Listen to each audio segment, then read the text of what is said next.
భరత వేదముగ నిరత నాట్యముగ కదిలిన పదమిది ఈశా శివని వేదనగా వని వేదనగా పలికెను పదము పరేశా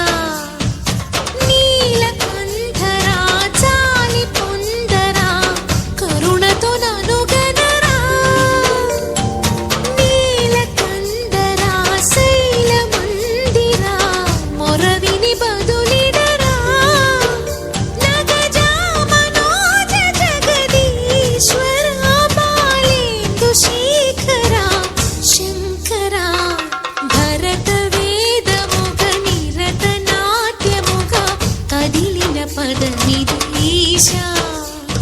శివని వేదనగా వని వేదనగా పలికెను పదము పరేశా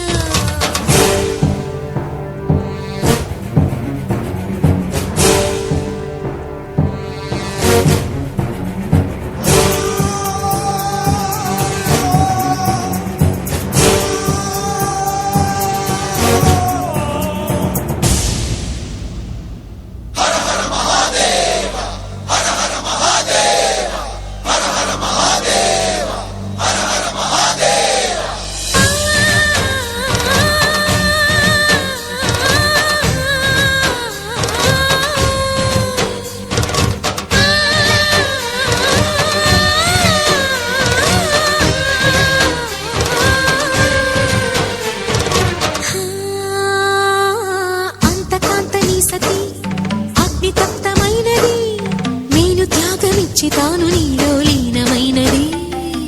ఆదిశక్తి ఆకృతి అద్రిజాత పార్వతి తానువైన ప్రాణధవుని చెంతకు చేరుకున్నది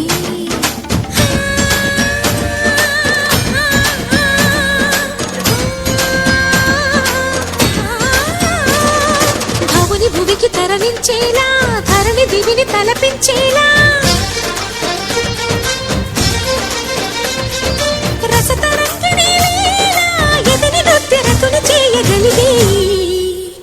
వేళ భరత వేదముగ నిరత నాట్యముగ కదిలిన పదమిది ఈశా శివని వేదనగా వని వేదనగా పలికెను పదము